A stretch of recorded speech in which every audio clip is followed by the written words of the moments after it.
A blessed morning to each and every one of us. So sa umaga pong ito, alam ko excited na po kayo sapagkat excited na rin po ko. Ito po yung time na kung saan kung maaari lang po sa loob ng 10 minutes ay sabihin kong lahat ng nais kong sabihin na nakalagay dito sa aklat ng pahayag o revelation. Pero syempre, mag part 2 na lang tayo bukas o sa makalawa, whatever, no? Pero gusto ko pong sabihin po ito, magbabasa lang po tayo ngayon. We will only read and then ipapaliwanag ko po sa inyo kung ano yung nilalaman. Ano po? Para po mas direkta sa Biblia. Kung may mag-comment man, at least I can assure all of you na nasa Bible naman po ang mga sinasabi natin. Ano?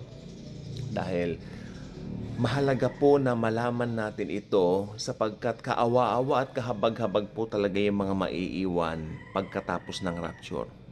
Believe me, napaka-kahabag-habag. Okay. Revelation chapter 14 muna po tayo. We start 14. Revelation chapter 14, magsisimula tayo sa 9 hanggang 13. Revelation 14, 9 to 13. Okay, tama po ba ako? Ayun. So, basahin lang po natin siya. Ang heading po nito dito sa Bible ko, Doom for Worshippers of the Beast. Wow! Ito yung kahihinatnan ng mga sumamba sa halimaw. O, ito pala yun ne? Nasa Bible yan. Tingnan natin yan.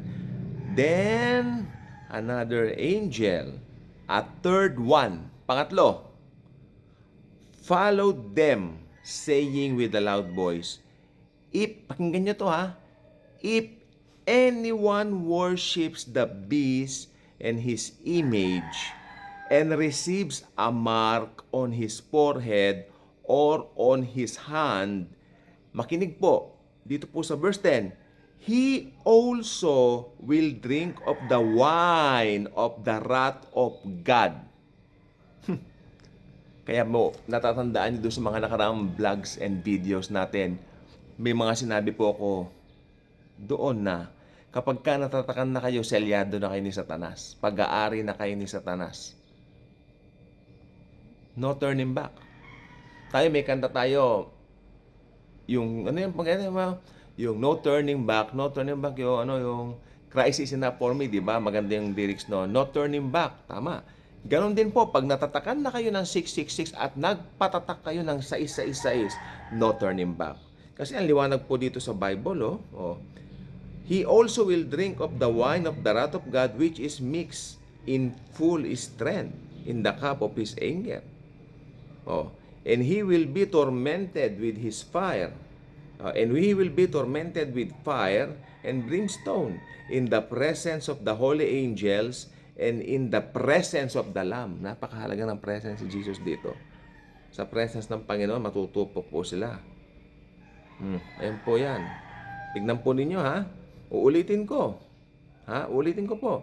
If anyone worships the beast and his image and receives a mark on his forehead or on his hand, he also will drink of the wine of the wrath of God.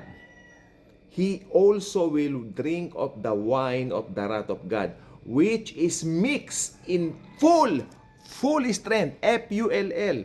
Kumbaga buong puwersa, buong lakas. Buong lakas ang kanyang galit in the cup of his anger. And he will, sabi niya, and he will be tormented with fire.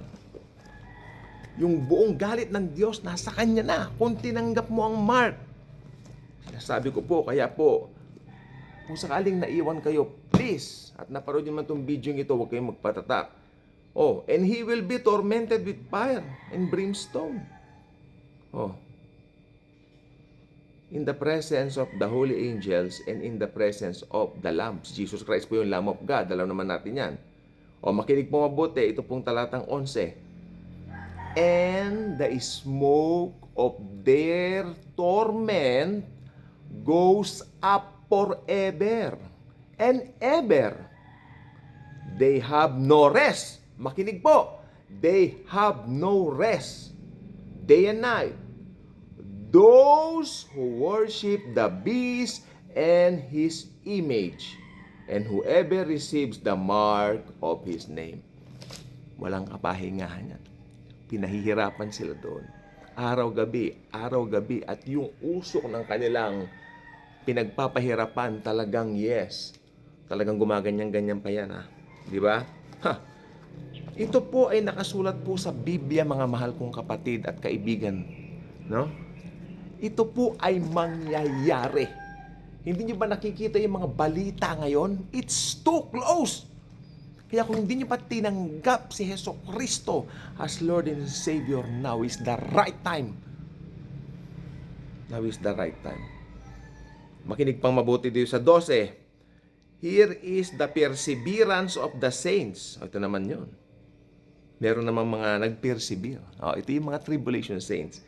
Here is the perseverance of the saints who keep the commandments of God and their faith in Jesus. Pansinin niyo yung verse 17 na ito. Sorry, 17 ba? Verse 12 pala, sorry. Naduduling na ako. Verse 12, ha? Nagkamali na sinabi kong verse, pero tama yung sinabi kong talata. Ano ba kayo? 12. Naduduling kasi parang pag matagal ako nakatingin sa cellphone, parang yung mata ko parang lumalabo yung tingin ko dito. Ang liit kasi ng mga sulat dito sa Bible na ito.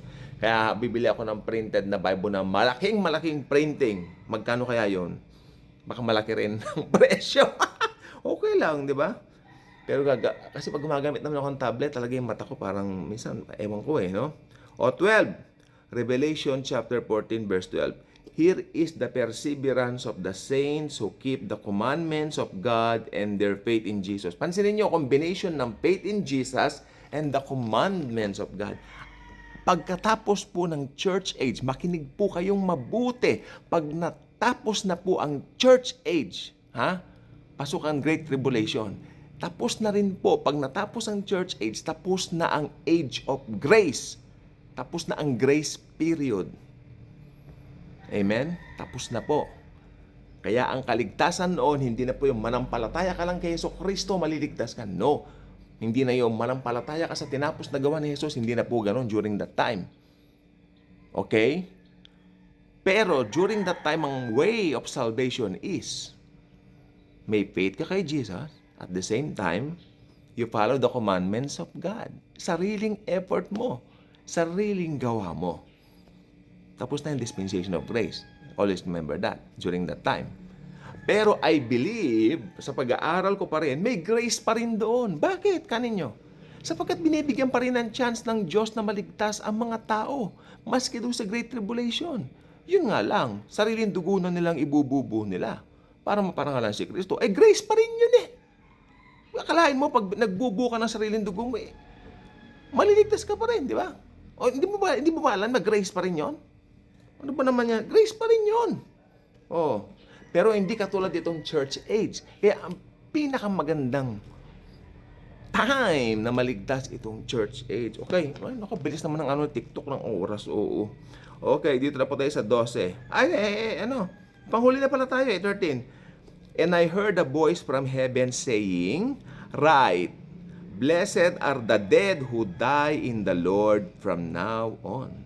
Yes, says the Spirit, so that they may rest from their labors, for their deeds follow with them.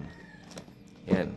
Alam ninyo, dito po sa mga binasa natin talatang ito, especially itong 10, nakakapangilabot.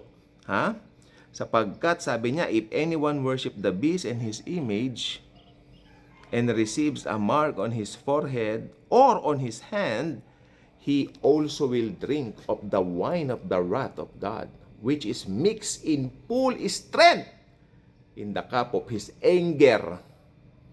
And he will be tormented with fire and brimstone in the presence of the holy angels and in the presence of the Lamb. And the smoke of their torment goes up forever and ever. They have no rest day and night.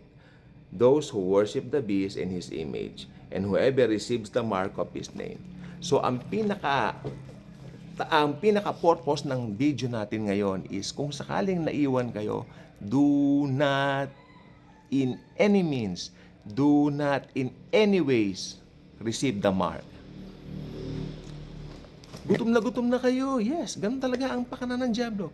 Pero do not take the mark. But, For the meantime, maging ka-good vibes ka. Share this video. Share Jesus. Hallelujah.